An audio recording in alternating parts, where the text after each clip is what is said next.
അവരെ കൂടെ നിൽക്കുന്നവരെ അർബൻ നക്സലുകൾ, രാജ്യദ്രോഹികൾ, തീവ്രവാദികൾ, അവരുടെയൊക്കെ ലീഡറായിട്ട് രാഹുൽ ഗാന്ധി മാറിയിരിക്കുകയാണ്.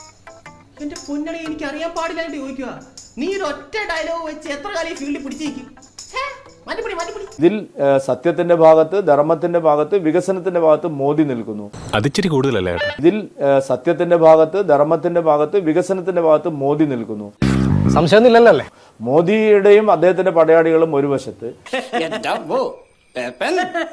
രാഹുൽ ഗാന്ധിയും അദ്ദേഹം നേതൃത്വം നൽകുന്ന രാജ്യവിരുദ്ധ ശക്തികളെല്ലാം മറുവശത്ത്. എന്റെ വായിക്കാത്ത കയറിയിരുന്ന് വിടുവിച്ചാലേ ശരിയാവും. കർഷകരാകെ ദുരിതത്തിലാണ്, ആരും അവരെ ശ്രദ്ധിക്കുന്നില്ല. ഞാൻ ആദ്യമേ പറഞ്ഞല്ലോ, ശശിയെ എന്നാണ് ഈ പറയുന്നത്? ഇഷ്യൂസ് ധാരാളം ഉണ്ട്, അവരെ കേൾക്കാൻ ആളില്ല. കാരണം ഇവിടെ MP ഇല്ല, MLA മാരില്ല, സർക്കാർ ആണെങ്കിൽ ഇവിടെ ഒന്നും തിരിഞ്ഞു നോക്കുന്നില്ല. കേരള ഗവൺമെന്റിന്റെ അവസ്ഥ എല്ലാവർക്കും അറിയാലോ. എല്ലാത്തിനും പരിഹാരം കാണാനുള്ള കൃത്യമായിട്ടുള്ള ഒരു പാക്കേജുമായിട്ടാണ് ഞാൻ വന്നിരിക്കുന്നത്. അതിന്റെ വെറും വാഗ്ദാനം കിട്ടുകയില്ല, അതുകൂടെ മനസ്സിലായില്ലേ? വരൂ. ഞാനിപ്പോ വ്യാപാരി വ്യവസായികൾ, അതുപോലെ ചേംബർ ഓഫ് കോമേഴ്സ്, ടൂറിസ്റ്റ് സംഘടനകൾ, ടൂറിസം സംഘടനകൾ, അവരൊക്കെ ആയിട്ട് ഞാൻ സംസാരിച്ചു. അവരൊക്കെ ഒരു പ്രതീക്ഷ, മോദിക്ക് മാത്രമേ ഇനി വയനാട്ടിനെ രക്ഷിക്കാൻ കഴിയൂ. യുവമോർച്ച സംസ്ഥാന പ്രസിഡന്റ് ആയിരിക്കുമ്പോൾ ഞാൻ കല്ലെറിഞ്ഞിട്ടുണ്ട്. നിങ്ങൾ എന്നിൽ നിന്ന് ഇപ്പോൾ ഞാൻ കല്ലെറിയണമെന്ന് പറഞ്ഞു കഴിഞ്ഞാൽ എങ്ങനെയാണ്? പോലീസിനെ കാണുമ്പോൾ ഞാൻ അടിക്കുമ്പോൾ ഞാൻ തിരിച്ചാക്രമിച്ചിട്ടുണ്ട്. ശേഖരന്റെ നാട്ടി മേടിച്ച് നീ അടങ്ങൂല്ലടാ.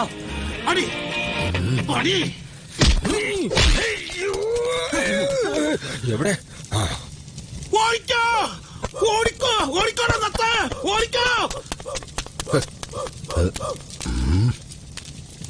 നിനക്ക് പ്രാന്താളാ പന്നി? ഓടിക്കോ പ്രേമ, പതിയെ പോടാ, എനിക്ക് ദേശത്തെ വഴിയേറിയില്ല. അതൊക്കെ അന്നത്തെ കാലമാണ്.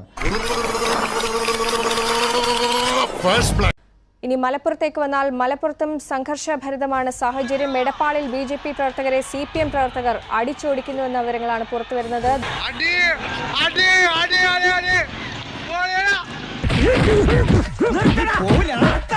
ഒരു ഗുണ്ടെ തല്ലുന്നതിനൊക്കെ ഒരു അതിലുണ്ട്. ഇതല്ല പഞ്ചായത്ത് പട്ടികൾക്ക് എല്ലാം കഷണം കിട്ടുമാതിരി ഒരുമിച്ചല്ല കടിച്ചു പറിക്കുന്നത്. നാണമില്ലടാ നിനക്കൊക്കെ. ധൈര്യം ഉണ്ടെങ്കിൽ ഒറ്റയ്ക്ക് വാടാ. ഒറ്റയ്ക്ക് വന്നാൽ എനിക്ക് അത്രയും കുറച്ചടി ഉണ്ടാ മതിയല്ലോ.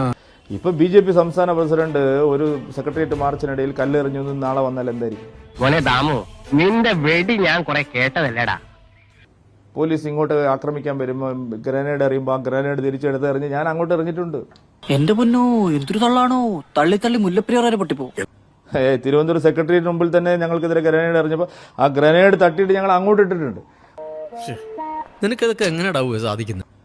തിരുവനന്തപുരം സെക്രട്ടേറിയറ്റ് മുമ്പിൽ തന്നെ ഞങ്ങൾക്കെതിരെ ഗ്രനേഡ് എറിഞ്ഞപ്പോൾ ആ ഗ്രനേഡ് തട്ടിയിട്ട് ഞങ്ങൾ അങ്ങോട്ട് ഇട്ടിട്ടുണ്ട്.